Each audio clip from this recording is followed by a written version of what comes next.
lembar 1 itu memuat terkait bagian 1 itu informasi umum, bagian 2 morfologi tanah, bagian 3 karakteristik lokasi, kemudian di lembar yang kedua memuat tentang bagian 4 klasifikasi tanah, dan bagian 5 interpretasi dan kesesuaian lahan. Jadi di sini saya akan menjelaskan terkait di lembar 1 yang memuat tentang bagian 1 sampai 3. Jadi ini form ketika yang digunakan untuk perlombaan di dalam soil judging contest, dari tahun ke tahun form ini yang digunakan. Jadi bagian pertama itu ada nomor urut peserta, kemudian dan sebagainya sampai bagian 3. Ini yang saya akan bahas terkait tugas saya dalam acara kali ini. Nanti untuk bagian 4 dan 5 Mas Ari yang akan menjelaskan terkait form tersebut. Jadi bagian 1 itu ada informasi umum. Jadi titik poin pertama itu nomor urut peserta. Nah, nomor urut peserta ini dikasih panitia pengada lomba, jadi yang mengadakan lomba. Jadi kita nanti dikasih nomor urut berapa. Terkait nama regu itu penulisannya seperti ini, unit A. Jadi nanti mungkin unit akan mendelegasikan, misal ada 3 kelompok, jadi unit A, B, C lah. Kita ke bagian unit A, B, atau C. Jadi nama regu terkait tulisan tersebut. Kemudian nama institusi itu yang ditulis cukup singkatannya saja. Contohnya UNED. Jadi seperti itu penulisan nama institusi. Kemudian terkait koordinat. Jadi koordinat ini dia dapat dari GPS dalam format UTM atau geografi. Jadi nanti ketika kita berada di dalam perlombaan tersebut, kita dikasih fasilitas GPS. Ya, jadi titik lubang profil itu kita menitik sendiri berapa koordinatnya. Jadi koordinat yang berbentuk derajat, menit, second ini merupakan koordinat geografis. Kemudian nanti UTM itu dalam bentuk meter. Elevasi juga didapat dari GPS ini. Jadi ketinggian tempat diisi dari GPS, dinyatakan dalam meter di permukaan laut. Kemudian nama landform, ini isi landform lokasi profil. Jadi bentuk lahannya itu apakah secara morfologi itu terbentuk dari apa, lahan di sekitar situ. Jadi kalian bisa mengamati dari wilayah sekitar melalui citra atau melalui peta bentuk lahan. Kemudian terkait hal tersebut juga harus dipelajari peta geologi lembar yang dikeluarkan oleh Geologi Lembar Bogor, atau dari peneliti-peneliti yang sudah dipublikasikan di jurnal. Perbanyak data-data sekunder, pelajari wilayah di sana, mulai dari peta geologi, bentuk lahan, jenis tanah. Jadi ketika kalian melaksanakan lomba, kalian sudah siap untuk mengamati lubang profil saja tanpa mengamati sekitar, karena kalian sudah mencuri stat sebelum pergi ke lubang profil atau tempat lomba. Kalian sudah banyak informasi, yang informasi itu saya harap juga bisa memberi kalian dalam meringankan pekerjaan kalian, mendeskripsikan secara tepat, dan sebagainya. Kemudian data iklim ini, jadi ini juga sangat penting, nanti kaitannya dengan kesesuaian lahan, karena data iklim ini kalian harus dapat sebelum terbang ke lokasi profil. Nanti kalian harus mengumpulkan data curah hujan sebanyak 10 tahun, silahkan klasifikasikan. Nanti kalian bisa dari data curah hujan ini bisa menyimpulkan bahwa di sini kondisi iklimnya bagaimana, entah itu menurut Smith Ferguson, Oldenburg, meskipun tidak ada di form lomba, tapi itu juga bisa sangat membantu untuk nanti di kesesuaian lahannya, terutama jumlah curah hujan per tahun. Jadi minimal kemarin itu ada toleransi 5 tahun pengumpulan data curah hujannya. Nah, kemudian kita masuk ke bagian 2, yaitu morfologi tanah. Jadi saya mengulas sedikit. Jadi di morfologi tanah itu yang harus diisi itu terkait horizon. Jadi di sini saya jelaskan terkait ada 6 horizon, yaitu horizon O, A, E, B, C, dan R. Jadi horizon O itu sendiri, horizon O itu terletak di paling atas, di mana horizon ini atau lapisan ini tidak tercampur bahan mineral. Jadi murni pure bahan organik. Dia itu entah seresah yang baru melapuk atau belum melapuk, apabila membentuk lapisan itu dinyatakan horizon O. Jadi horizon O ini mungkin ditemui di wilayah-wilayah hutan yang belum terjamah manusia, di mana tebal horizon tersebut masih bisa kita amati. Ketika kita di lahan-lahan yang sudah digunakan untuk pertanian, horizon O ini otomatis hilang karena sudah tercampur dengan bahan mineral. Karena syarat horizon O ini harus murni bahan organik.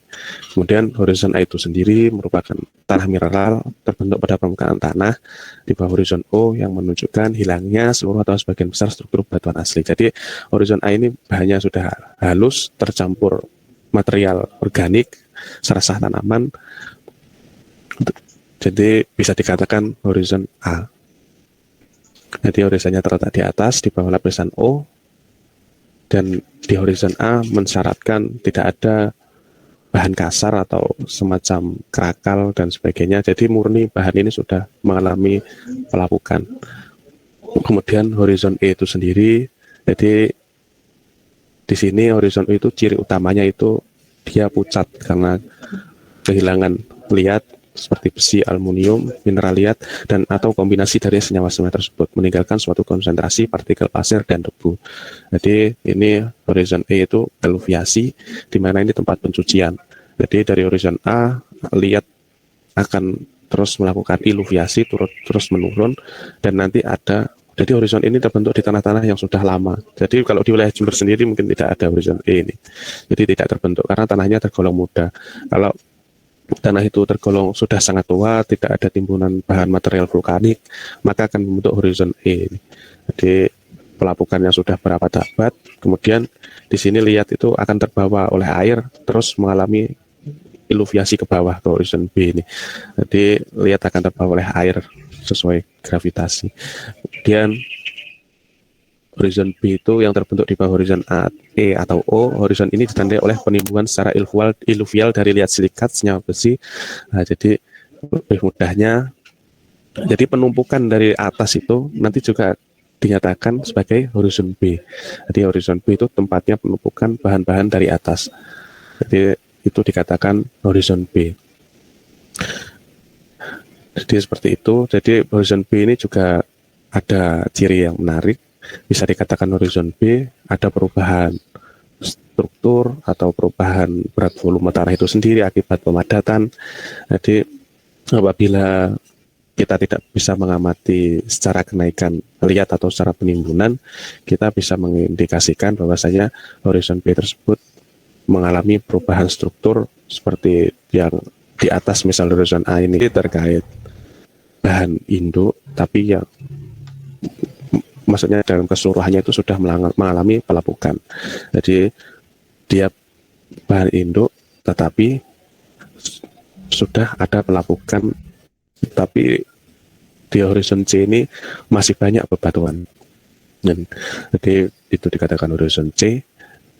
Jadi horizon C juga ada yang mengatakan di dalam buku bahwasanya tidak melulu batuan, seperti tuf apabila memadat itu yang dapat menghambat perakaran, itu juga bisa dikatakan horizon C. Jadi bahan yang sulit untuk ditembus akar itu bisa kita katakan memiliki horizon C, bahan padat yang sudah tersementasi.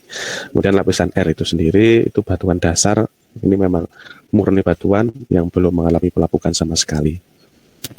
Jadi seperti bongkahan-bongkahan yang bisa digunakan, yang bongkahan ini apabila dibongkar hanya bisa menggunakan peralatan berat, kita tidak bisa mungkin menembus lapisan R ini. Jadi kemudian itu terkait horizon utama. Jadi di horizon itu ada tambahan simbol, jadi simbol akhiran. Simbol akhiran ini digunakan untuk mencirikan spesifik dari horizon dan lapisan-lapisan utama. Jadi ya, untuk menspesifikkan dari simbol horizon utama. Jadi di sini saya kasih contoh, ada simbol horizon P, W, T. Sebenarnya simbol akhiran ini banyak. Ini kalian bisa pelajari di dalam buku panduan pengamatan tanah di lapang. Jadi yang saya kasih contohkan hanya 3 di sini, semisal P. Jadi di horizon A apabila ada simbol P, maka di situ diindikasikan lapisan A tersebut sudah mengalami gangguan, entah itu alat-alat mekanik atau pengembalaan ternak atau penggunaan lain yang serupa. Jadi apabila kita mengganggu di lapisan atas, maka kita beri simbol P, entah itu pengolahan tanah dan sebagainya. Kemudian ini ada simbol B, belakangnya W. Jadi W ini mengindikasikan adanya perkembangan warna, perkembangan struktur, atau perkembangan keduanya yang tidak secara jelas atau hanya sedikit memperlihatkan akumulasi bahan secara iluvial. Jadi untuk penambahan W ini, jadi B-nya itu B seperti apa? Apakah peningkatan liatnya itu secara nyata atau tidak nyata? Ini yang membedakan antara W dengan T. Jadi W itu hanya mengalami perkembangan struktur apabila di atasnya itu strukturnya tadi yang remah, yang kalian bayangkan seperti remah, gembur. Kemudian di lapisan B ini lebih padat. Tetapi ketika kalian menggunakan tangan untuk memirit tanah tersebut, tidak ada kenaikan liat sama sekali. Itu diindikasikan W. Jadi BW. Kemudian terkait T, akumulasi liat silikat, simbol ini menunjukkan suatu akumulasi liat silikat, yaitu yang terbentuk di dalam suatu horizon dan selanjutnya mengalami translokasi di dalam horizon tersebut. Jadi apabila kita menggunakan simbol T, maka kenaikan liat harus memang secara nyata atau kenaikan sampai 20-30% dari lapisan atasnya. Jadi ini simbol hanya untuk mengenal kalian simbol-simbol akhiran. Jadi penulisan horizon utama itu diikuti simbol-simbol akhiran untuk menspesifikkan atau mencirikan horizon-horizon tersebut. Kemudian terkait ada di sini terkait kejelasan dan topografi. Jadi kejelasan ini seperti kalian lihat gambar.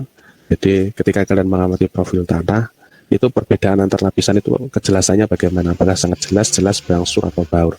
Jadi di sini sudah ditetapkan bahwasanya kalau sangat jelas lebar peralihan antara horizon A dengan horizon B itu harus kurang dari 2 cm. Apabila baur, lebar peralihannya lebih dari 12 cm. Jadi apabila kita melihat profil itu warnanya atas sampai bawah itu homogen, itu bisa kita katakan itu baur. Jadi lebar peralihan dari segi warna itu tidak bisa diidentifikasi. Kemudian bisa kita beri tanda bahwasanya kejelasan di situ baur atau berangsur atau jelas atau sangat jelas. Nah, seperti ini gambar ini sangat jelas. Yang gambar sebelah kanan ini lebar peralihan antara horizon A dengan horizon B itu sangat jelas karena perbedaan warna secara nyata kurang dari 2 cm.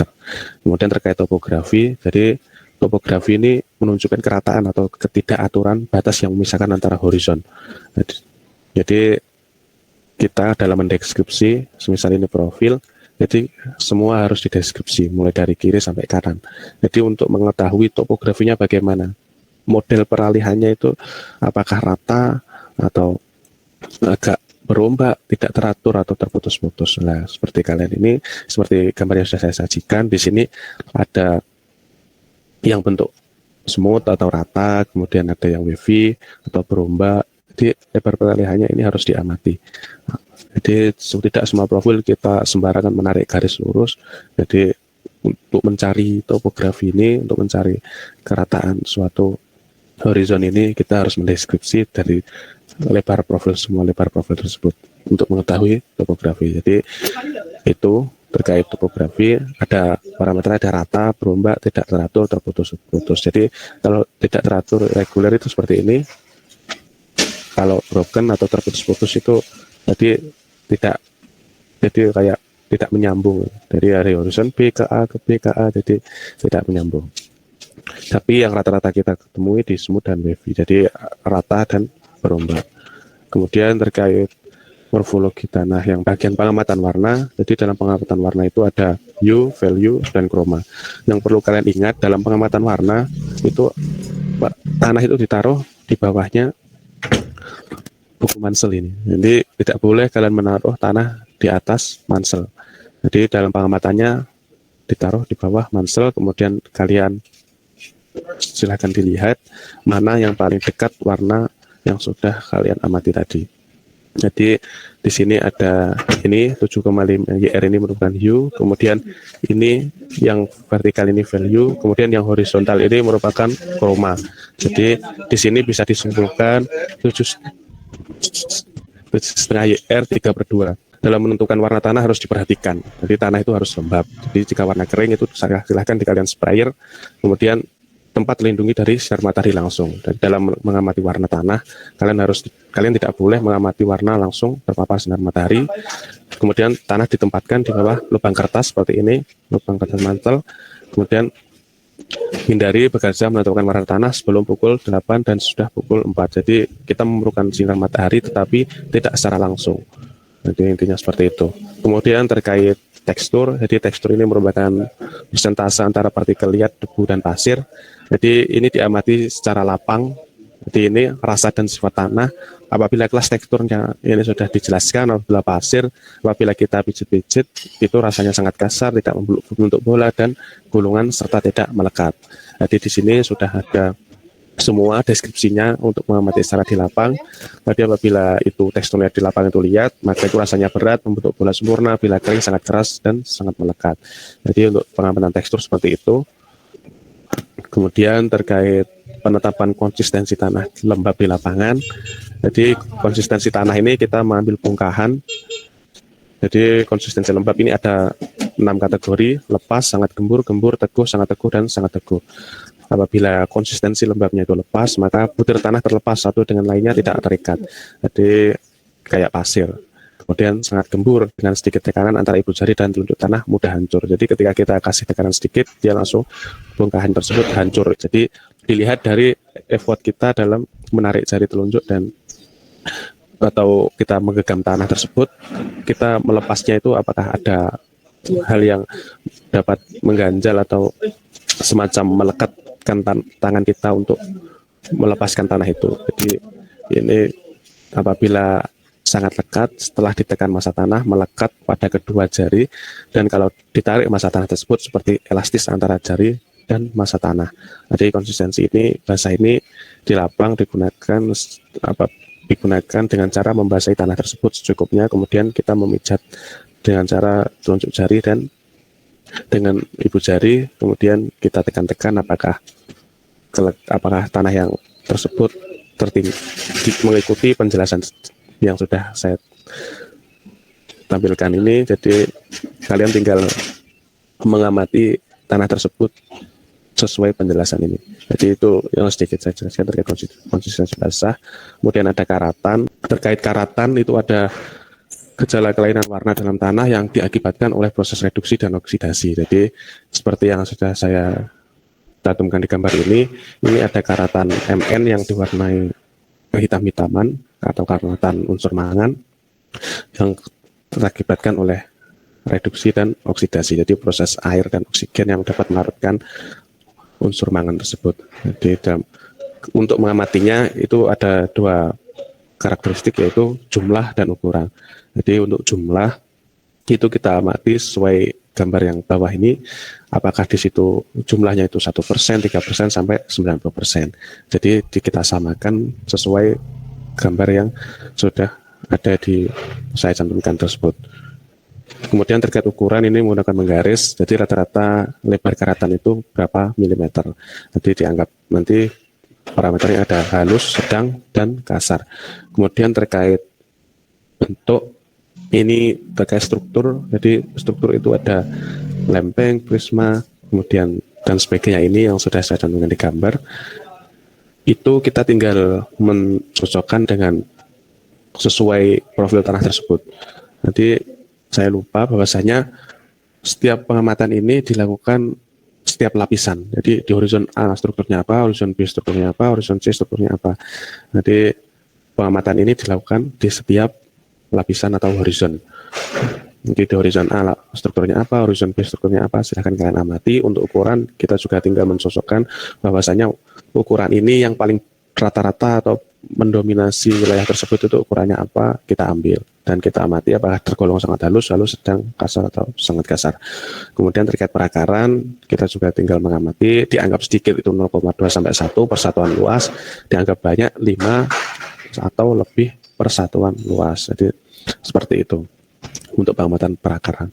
Kemudian pH ini juga kita menggunakan pH lakmus, di mana kita menggunakan botol, di situ dikasih tanah secukupnya, dilarutkan air sampai setinggi kertas itu sekiranya bisa masuk. Jadi setelah larut, setelah diendapkan mungkin selama 2-3 menit, baru dikasih kertas lakmus dan kemudian kita cocokkan sesuai dengan kertas pH yang sudah ada. Jadi entah itu nanti berdasarkan warna itu masuk pH 5, 6, 7, kita tinggal mencocokkan sesuai warnanya tersebut, sesuai hasil warna. Jadi morfologi tanah tadi yang saya jelaskan terkait horizon, mulai simbol utama, simbol akhiran.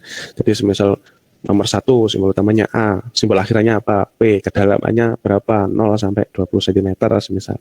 Batas horizon, kejelasan. Jadi kejelasannya apakah sangat jelas, baur, atau bagaimana, topografi. Tadi yang sudah saya berikan gambar, apakah topografinya datar atau berombak. Jadi semua harus dituliskan. Terkait warna matriks, tadi ada U, value, koma. U yang bagian tulisan atas, value yang vertikal, dan koma yang horizontal. Tadi yang bawah Kemudian kelas teksturnya itu apa? Silahkan kalian tulis di sini. Kemudian konsistensi lembab dan basah. Lembab itu sesuai kondisi di lapang. Apabila kondisi di lapang basah, maka harus dilakukan pengeringan sehingga tanah tersebut lembab, baru kita bisa mengamati tanah tersebut konsistensi lembab. Kemudian terkait karatan, itu ada jumlah dan ukuran. Jumlahnya itu terkait persentase tadi, semisal di lapisan A kedalaman 0 sampai 20 cm itu karatannya berapa persen. Kemudian terkait selaput, ini jarang kita gunakan karena memang jarang ditemui, kecuali kalau memang tanah-tanah yang memiliki selaput ini memiliki liat sangat tinggi. Jadi saya tidak menjelaskan karena selaput ini saya sulit untuk mencari contohnya.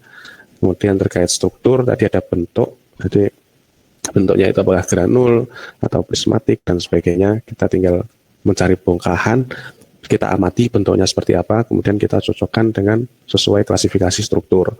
Ukurannya berapa, jadi rata-rata ketika dibongkah itu memberikan ukuran yang diameternya berapa. Kemudian terkait perakaran, tadi sudah dijelaskan, terkait banyak, sedikit, dan sangat sedikit. pH tanah, ketika kita tinggal menulis pH 7, 6, atau 5. Jadi ketika menggunakan lakmus tidak bisa menggunakan 7,5, 6,5, jadi menggunakan angka bulat. Kemudian di bagian 3 itu terkait karakteristik lokasi. Jadi bentuk wilayah ini datar, agak datar, berumbang, bergelombang, berbukit, dan sebagainya. Ini ditetapkan menggunakan APNI level. Jadi APNI level semisal 0 sampai 3%. Semisal kalian mengamati, di situ ternyata kemiringannya 2%. Nah, kemudian di situ tulis di sini 2, kemudian di sini dicentang. 2 itu klasifikasinya datar, jadi pengisiannya hanya seperti itu. Kemudian terkait karakteristik permukaan ini, silahkan kalian kelilingi wilayah tersebut, hanya berjarak 2-3 meter saja. Apakah keadaan batuannya itu gimana, apakah tidak. Jadi batuan singkapannya itu apakah banyak. Jadi nanti diklasifikasikan di sini cukup berbatu, sangat berbatu, amat sangat berbatu. Kemudian keadaan kerikil. Nah, jadi kerikil ini yang batuan lebih kecil, kurang dari 2 cm, itu apakah tergolong banyak atau tidak berkerikil.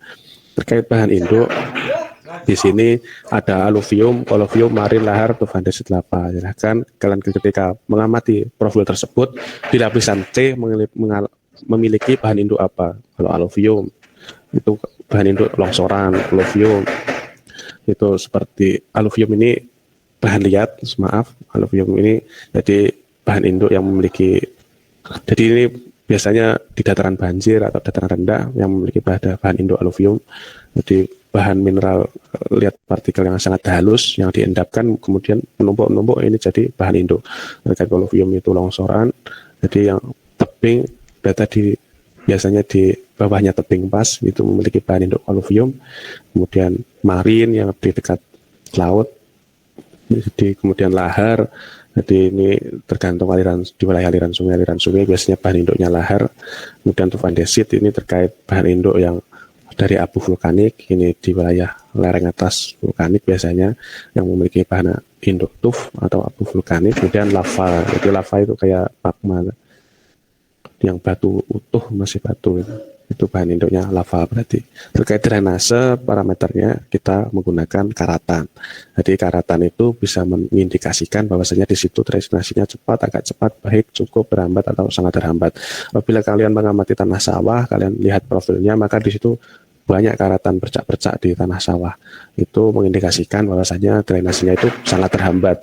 Jadi kita lihat persentase drainasenya. Jadi drainasenya itu tergolong cepat, itu diindikasikan di situ tidak ada karatan sama sekali. Keadaan erosi kita lihat juga di lapisan A apakah masih tebal atau sekiranya itu lapisan A-nya itu sudah sangat tipis, kurang dari 15 cm lah, itu bisa diindikasikan kategori. Atau lapisan A hilang sama sekali, ketika mendeskripsi lapisan A hanya tinggal 3 cm atau 2 cm, maka diindikasikan erosi di sana itu sangat berat.